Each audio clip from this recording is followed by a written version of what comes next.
Today, we'll be looking at Neuralink's widely anticipated new brain implant. If you're new to this channel, welcome. This is Mr. Singularity, where we explore the illuminating scientific and technological breakthroughs shaping the future as we know it. Neuralink's widely awaited demo left me with more questions than answers. With a presentation full of hope and vision, but with little details, the event nevertheless lived up to its key purpose as a memorable recruiting session to further the development of the enigmatic brain implant business. Launched 4 years ago with the help of Elon Musk, Neuralink focused on groundbreaking neural interfaces that effortlessly listen to electrical signals in the brain and, at the same time, write electrical pulses in the brain.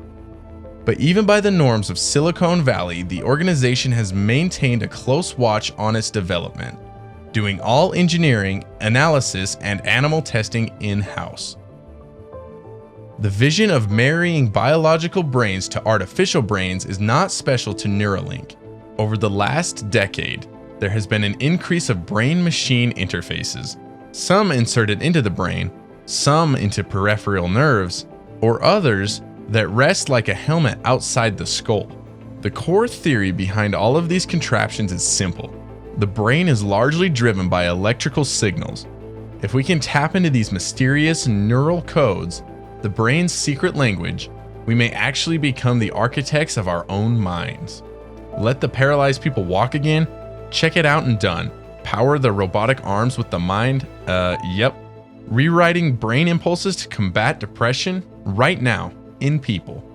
Recording the electrical behavior behind the basic memories and replaying it? Human trials are underway. Linking human minds to a brain net to cooperate on a Tetris-like game over the internet? It's possible. With this context, maybe the most exciting aspect of the show is not the high-profile projections of what brain-machine interfaces might actually achieve one day. In a way, we're almost there. Rather, it was the revamped Link device itself that stood out. At Neuralink's coming out party last year, the organization pictured a wireless neural implant with a luxurious ivory processing device worn at the back of the neck. The implant electrodes themselves are sewn into the brain through advanced robotic surgery, focusing on brain imaging procedures to prevent blood vessels and minimize brain bleeding. The problem with the design, Musk said, is that it had several parts and it was complicated. You also wouldn't look absolutely human, since there's something sticking out of your ear. The prototype arrived with a very different physical shell last week, about the size of a big coin. The unit replaces a little portion of your skull and lies flat with the surrounding skull. The electrodes, which are inserted within the brain, are attached to this topical device. If the hair is hidden, the implant is transparent. Musk envisions an outpatient therapy where a computer may simultaneously extract a portion of the skull, sew the electrodes in, and cover the missing piece of the skull with the unit. According to the team, the relation has identical physical properties and thickness to the skull, rendering the substitution a kind of copy and paste. When implemented, the bond is sealed to the superglue skull. I could have a Neuralink right now and you wouldn't know it, Musk said. With such a compact unit, the team put a wonderful selection of features into it. The Link unit has over 1,000 channels that can be individually enabled. This is on par with NeuroPixel, the creme de la creme de la creme of la neural sonde of 960 recording channels that is currently commonly used in testing, like the Allen Institute for Brain Science. Compared to the Utah Array, the iconic implant device used for brain stimulation in humans with just 256 electrodes, the relation has a strong advantage in terms of pure electrode density. What is perhaps most remarkable, however, is the onboard processing of neural spikes, the electrical pattern produced by neurons as they shoot.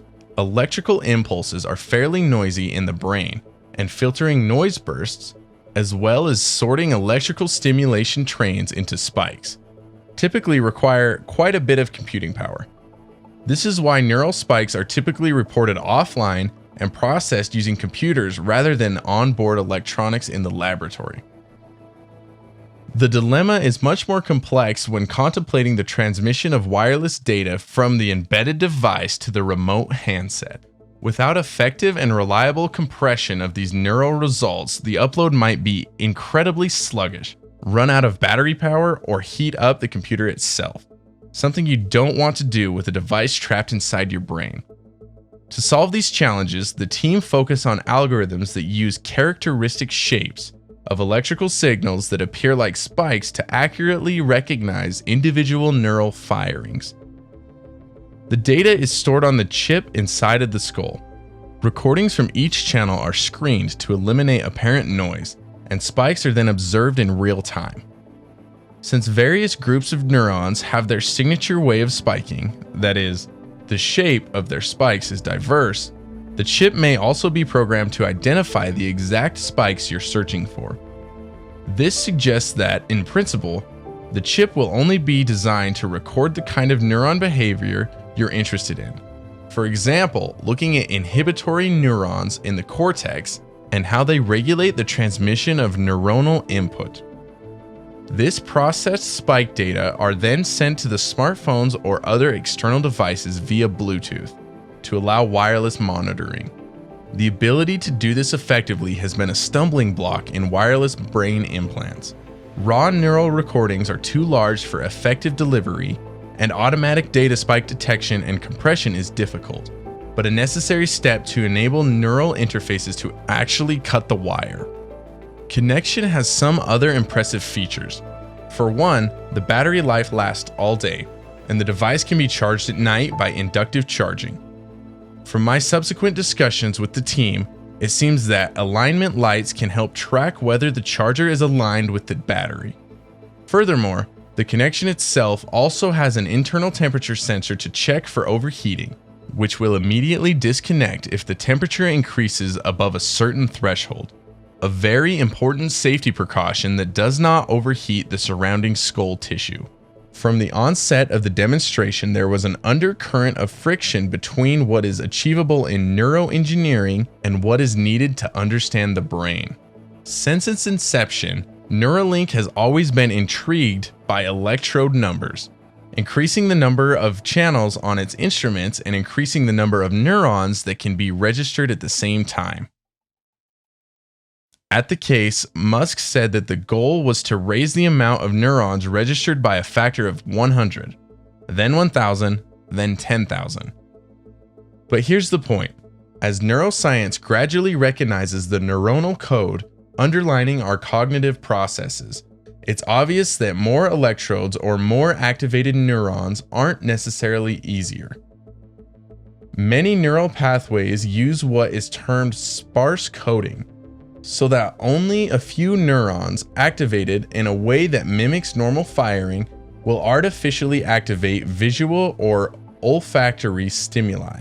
Through optogenetics, a technique by activating the neurons with light, scientists already realize that it is possible to consume memories by manipulating only a few main neurons in the network. Sticking a lot of wires through the brain will eventually cause scarring, and zapping hundreds of thousands of neurons is not really going to help. Unlike engineering, the brain approach is not more networks or more implants. Rather, it deciphers the neural code, knowing what to induce, in what order, what action to produce. It is therefore telling that amid promises of neural stimulation, the only evidence seen at the event were neurons firing from the mouse brain section, using 2-photon microscopy for neural activation, after zapping brain tissue with an electrode. What material, if any, is actually written in the brain? Without an understanding of how neural pathways function and in what sequences, zapping the brain with electricity, no matter how cool the system itself is like pounding on all the keys of the piano at once, rather than writing a lovely melody. Of necessity, the dilemma is much greater than Neuralink itself. Maybe it's the next frontier to solve the brain's puzzles. To their credit, the Neuralink team looked at possible brain injury from electrode placement. The biggest issue with new electrodes is that the brain can gradually activate non-neuronal cells to create an insulating sheath around the electrode, sealing it away from the neurons it needs to record from. According to any of the workers I've been talking to so far, for at least 2 months, scarring around electrodes is small, but there might be scar tissue buildup in the scalp in the long term. This will make electrode threads difficult to remove, something that still needs to be refined. However, 2 months is just a fraction of what Musk proposes, a decade-long implant of hardware that can be upgraded. The team could also have a response to that. Rather than removing the whole implant, it might theoretically be helpful to leave the threads within the brain and remove only the top cap, the link unit that houses the processor chip. The team is now carrying out the proposal, while considering the prospect of full-on removal and re-implantation. As a demonstration of feasibility, the team trotted out 3 cute pigs, one without an implant, one with a link, and one with a link implant and then removed. Gertrude, a pig currently inserted in locations connected to her snout, had her inner neural shots broadcast as a collection of electrical cracks as she roamed around her enclosure, stuck her snout in a variety of food and hay, and ran into her handler. Pigs had arrived as a surprise. Many reporters, like me, were awaiting non-human primates. However, pigs appear to be a reasonable choice. For one, their skulls are similar in density and thickness to human skulls. In addition, they are clever sweets, which ensures that they can be taught to walk on a treadmill while the implant tracks the activity of each joint from their motor cortex. It is likely that pigs may be conditioned in more complex exercises and activities to prove that the implant influences their movements, tastes, or judgment. For the time being, the team does not yet have widely available evidence demonstrating that targeted activation of the pig's cortex, say motor cortex, can force their muscles into motion. Part of this, I've learned, is due to the higher stimulus intensity required, which is still fine-tuned. While it was mounted as a test, it is clear that the relation remains experimental. The team works closely with the FDA and was given a groundbreaking device certification in July, which may pave the way for a human trial to treat patients with paraplegia and tetraplegia. However, it remains to be seen if the trials will take place by the end of 2020, as Musk promised last year. Rather than other brain-machine interface firms, which usually concentrate on brain diseases, it is clear that Musk sees connection as something that can increase perfectly healthy humans. Given the need for surgical removal of part of your head, it is hard to tell if it's a compelling sell to the ordinary person. Even with Musk's star power and vision of the natural sight, memory retrieval, or a third artificial layer of the brain that connects us to AI. And when the team showed only an extremely condensed image of the pig's neural file rather than real spike traces, hard it's to gauge just how sensitive the electrodes actually are. Finally, right now, only the cortex, the outer layer of the brain, can record the electrodes. This leaves deeper brain circuits and processes, including memory, depression, emotion, and certain kinds of mental disorders, out of the table. Although the team is optimistic that the electrodes will be increased in length to reach the deepest areas of the brain, they are working for the future. Neuralink's got a long way to go. All that said, having someone with Musk's influence championing a fast-moving neurotechnology that could help people is priceless. One of the long-lasting conversations I had during the broadcast was someone telling me what it's like to dig into the skulls and see a live brain during surgery. He said wistfully, "It would still be so cool to be able to see it." It's possible to underestimate the excitement that neuroscience gives to people because you've been there for years or decades. It's quick to roll my eyes to Neuralink's data and say, well, neuroscientists have been listening to live neurons firing inside animals and even humans for over a decade.